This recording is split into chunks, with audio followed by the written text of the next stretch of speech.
Ito mga ka-maintenance, merong rep na na pina-repair sa atin. Ito pinalitan natin ng relay. Ayan ayun yung pinalit natin. Ayan, gumagana na siya. Ayan gumagana na. Tapos malamig na rin siya dito. Malamig na.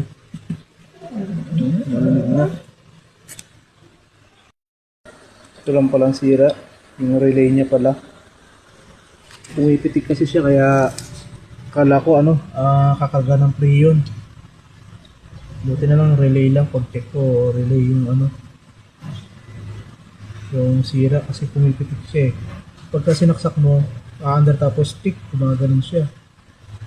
Kaya chinek ko yung relay niya. Pinalitan ko ngayon. Yan, okay na. Ayan umiinit na yung compressor niya. Tsaka nagba-vibrate. Sabihin umaandar yung compressor. Tapos malamig na rin yung sa loob. Ayun mga ka-maintenance umaandar pa siya. Init. Tsaka dito mainit din. Ito sobrang init Mainit siya Pero natural lang to sa compressor. Pagka umaandar mainit talaga. Ayun. Obserbahan natin, balikan natin mamaya. Tignan natin yung loob kung nag-yellow siya.